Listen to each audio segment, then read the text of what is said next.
Ailleurs, bonjour. Bonjour Robert Laffont. Bon, alors vous êtes un garçon vraiment intéressant, mais pas facile à présenter parce que vous avez touché un peu à tout finalement. Vous êtes à la fois un scientifique, vous êtes un entrepreneur, vous avez travaillé avec Jean-Claude Delarue. Jean-Luc Delarue. Vous avez été un proche de Paul Sulitzer, vous avez beaucoup travaillé avec lui. Et là maintenant, vous êtes en train de vous occuper de la Tour Eiffel. Tout à fait. Alors on va parler de ça, de Tour Eiffel. Vous voulez l'inscrire au patrimoine mondial de l'UNESCO? Tout à fait. J'ai été missionné par Philippe Coupery-Eiffel, descendant de Gustave Eiffel. C'est le petit-fils? C'est l'arrière-petit-fils. L'arrière-petit-fils. C'est l'arrière-petit-fils. Et donc nous avons été missionnés pour faire une étude scientifique de la Tour Eiffel. Alors cette étude scientifique va utiliser la géométrie, les mathématiques, toute la science, et on va se servir de l'égyptologie pour pouvoir comprendre et interpréter la Tour Eiffel. Il y a des révélations à faire, on ne va pas en dire plus, mais vous m'avez montré en vidéo. Oui. Il y a des révélations à faire sur la conception même de la Tour Eiffel qui se serait... Qui se base sur des monuments de l'Antiquité. Plus qu'inspiré, c'est une reproduction. Ça, vous allez le prouver, On va le prouver, tout à fait. C'est un scoop. Et donc Thierry, Thierry Reyer, vous êtes en contact avancé avec Rachida Dati, qui est emballé.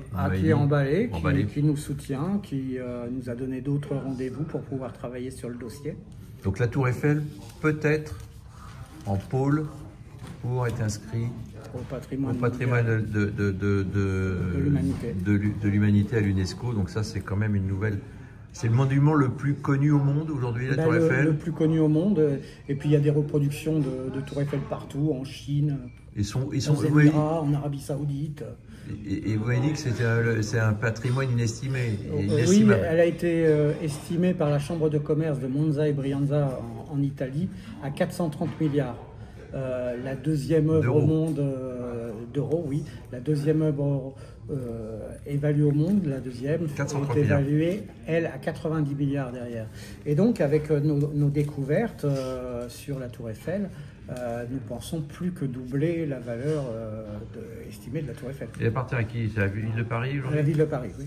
La ville de Paris pourrait créer presque une entreprise avec ça. Hein. Oui, mais ce qu'il y a surtout, c'est que nos découvertes renferment les trésors et les connaissances de l'humanité. Donc, en la classant au patrimoine mondial de l'humanité, on lui rend hommage et ça appartient, en fait, la Tour Eiffel devrait appartenir à l'humanité, quoi. Bon, Thierry, vous êtes un passionné parce qu'en fait, vous avez un parcours de vie vraiment incroyable. J'aurais revenu un petit peu sur votre histoire, vous m'avez raconté... Comment à 19 ans vous avez lancé une affaire simplement parce que vous faisiez du cheval dans un champ et vous êtes tombé avec Monsieur Fitzpatrick. Fitzpatrick qui est le créateur de Disneyland, Euro Disney. Oui, tout à fait. Et il a voulu vous faire travailler. Oui. Et vous lui avez proposé vous avez créé une société pour... J'ai monté une société avec lui et j'ai participé à l'installation du site de Disney les 2 années avant l'ouverture du site, où j'avais l'exclusivité de la maintenance informatique de tout le site de Disney. Et presque allé au bluff, parce que vous aviez 19 ans, vous n'avez même pas monté de société. Non, je l'ai monté pour l'occasion. Je l'ai monté pour l'occasion sur un coup de bluff et ça a marché. Et ça a marché, ça a été fantastique. Ça a été une très bonne aventure. Ouais, et puis vous êtes assez fantasque, hein, parce que quelques années après, vous êtes parti sur un coup de... Je suis parti en Afrique. J'ai fait de l'humanitaire pendant de nombreuses années, pendant près de 15 ans. Je fais des allers-retours avec en France, mais bon, je suis surtout resté dans plusieurs pays d'Afrique. On a participé à la création d'écoles dans les villages et de dispensaires. Alors les dispensaires, on leur avait donné le nom de Pierre Reyer, puisque un de mes ancêtres est l'illustre Pierre Reyer. Voilà. Oui, on va parler de Pierre Reyer parce qu'il n'est pas très connu, mais il a fait beaucoup de choses. Ouais, on n'en parle pas beaucoup, mais c'est Pierre Reyer, c'est quelqu'un qui... On va en parler.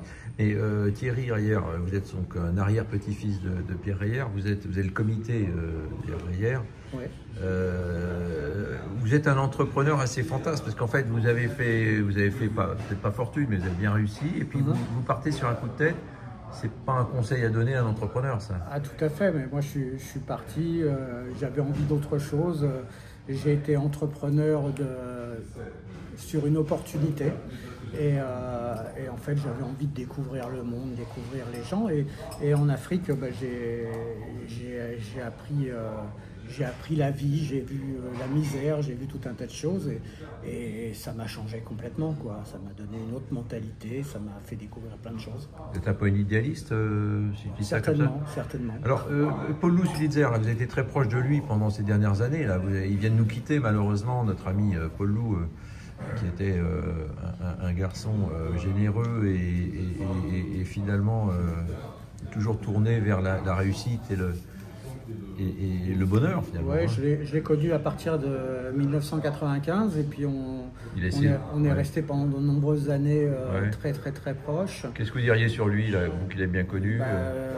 Bon, moi quels souvenirs vous gardez?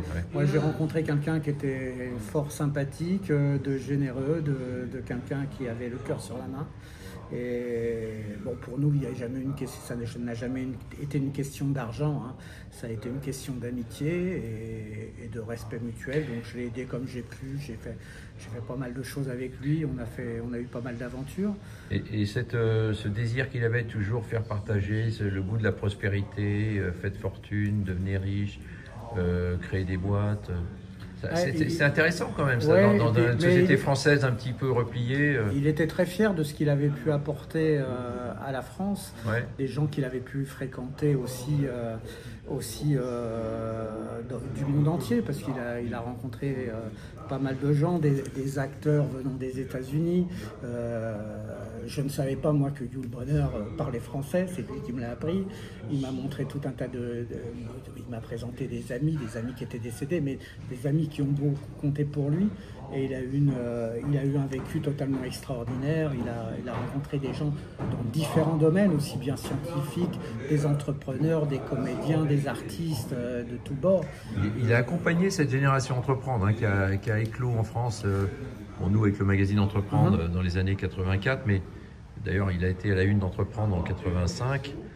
Et il était très fier de ça, parce que je sais que c'est au-delà. Moi, je connais beaucoup d'entrepreneurs qui lisaient les livres de Sulitzer pour se motiver, en fait. Oui, non, tout à fait. Et puis bon, il avait un certain charisme avant qu'il ait son problème de santé. Il avait un charisme extraordinaire. Il a quand même convaincu pas mal d'hommes politiques de suivre ses conseils, ses idées, etc. C'était une sacrée personne. Et puis il était attaché aussi à sa famille, à son père, qui a beaucoup influencé sa vie, sa manière de penser, etc. C'est un industriel qui avait créé Titan, les remorques Titan. Tout à fait, avec le frère de son père, ils ont monté les Titan. Et c'était extraordinaire, quoi. C'était quelque chose. Moi, il m'a toujours parlé de son père, quoi. C'était quelqu'un qui l'a beaucoup influencé dans ses choix et dans sa vie. Alors Thierry Reyer, parlez-nous un petit peu maintenant de votre aïeux, Pierre Reyer, quand même, qui est un très grand scientifique, peut-être le médecin le plus reconnu du 19e siècle, au moment de Napoléon III. Tout à fait. Bon, alors il a été le médecin de Louis-Philippe, puis ensuite de Napoléon III. Il a été président de l'Académie de médecine, président de l'Académie des sciences. Il a été le créateur de la Société de biologie, créateur de l'Association des médecins de France, AMF, et aussi le président comment on appelle ça, de l'hygiène publique. Donc il a vraiment créé la médecine moderne. Il a fait franchir un palier à la médecine. Oui, et c'est lui qui a formé tous les médecins de la seconde partie du 19e siècle. Claude Bernard, Louis Pasteur, alors vous me disiez Charcot, Charcot, et vous me disiez Louis Pasteur n'aurait pas pu devenir ce qu'il a fait sans l'accompagnement ouais. Oui, tout à fait. J'ai découvert une lettre d'ailleurs de Louis Pasteur après le décès de Pierre Reyer, où il s'adressait à l'impératrice Eugénie qu'il ne connaissait pas, et il expliquait qu'il pouvait faire développer la médecine française, etc. Et que il pouvait suivre les traces de Claude Bernard et de son maître Pierre Reyer, et qu'il avait tout un tas de dossiers qui lui permettaient de poursuivre les travaux de Pierre Heyer. Et donc, il a repris les travaux de Pierre Heyer, certaines associations qu'avait créées à l'époque Pierre Heyer, et il en a fait ce qui, par la suite, fait partie du groupe Pasteur.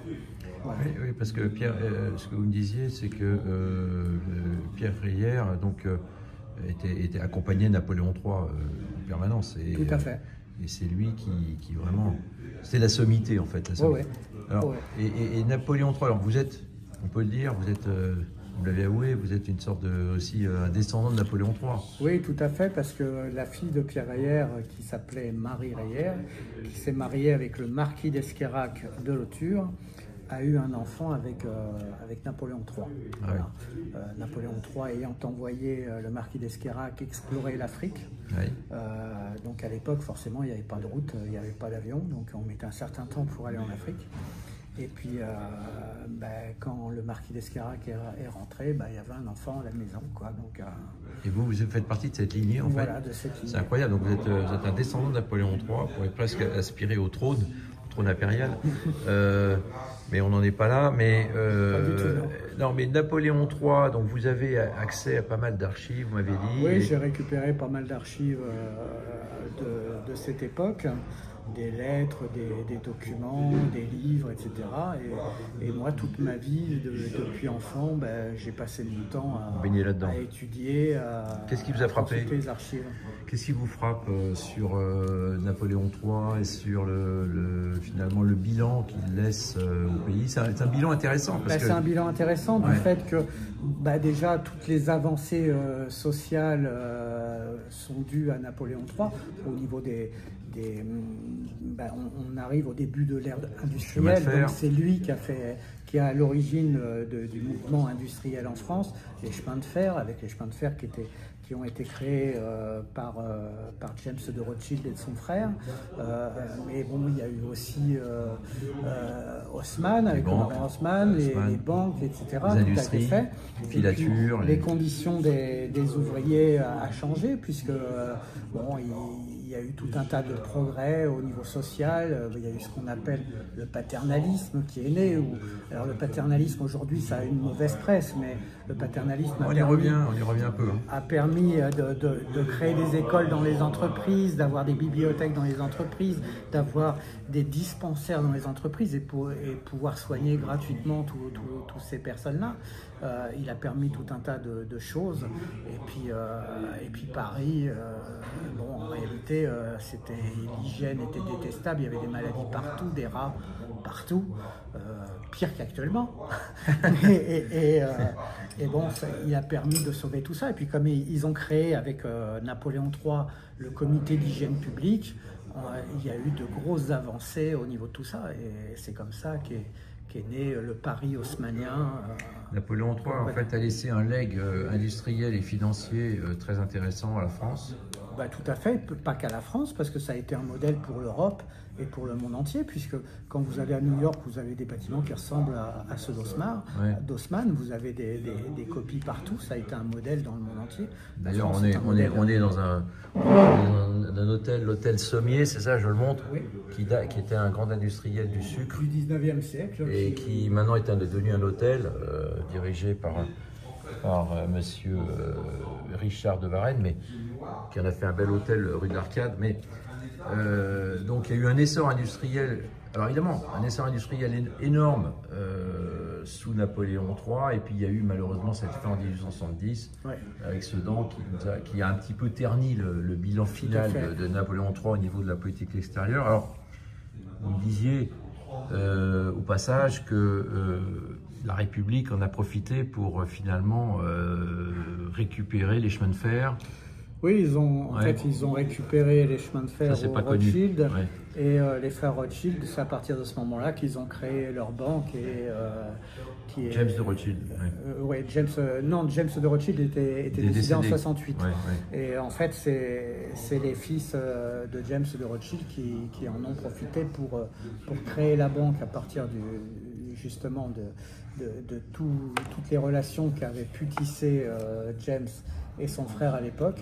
Et c'est là que l'essor des banques de Rothschild ont pu exploser partout, quoi. Mais les chemins de fer ont été pris par l'État. Oui, ils ont été saisis par l'État. Oui. Avec un dédommagement?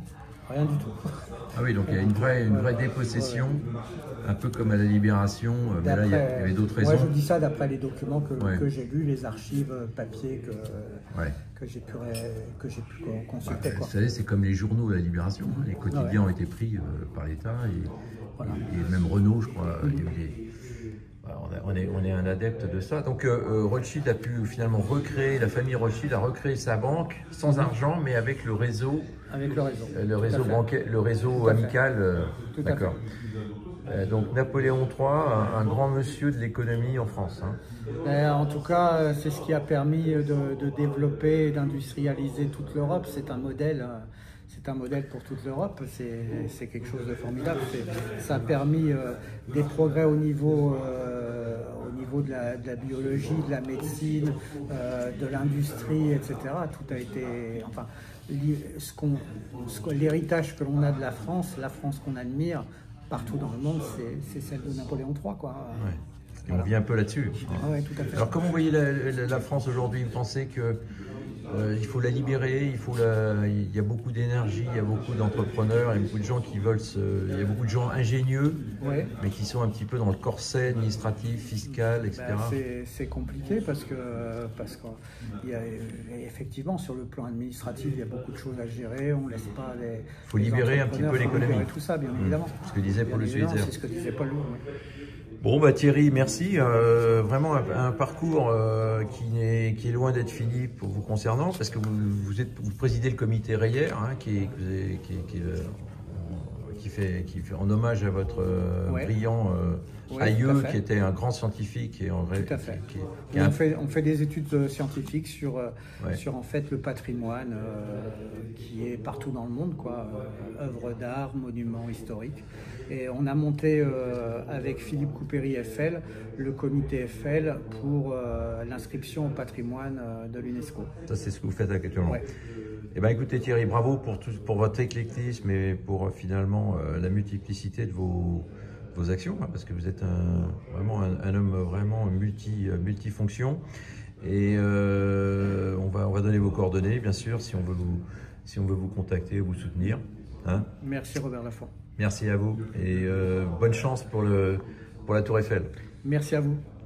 À bientôt. À bientôt. En direct donc du fameux hôtel Alfred Sommier qui vient d'ouvrir il y a 2-3 ans, qui est un splendide hôtel particulier qui aujourd'hui reçoit des clients rue de l'Arcade à Paris, près de la Madeleine. Vraiment un très très bel établissement.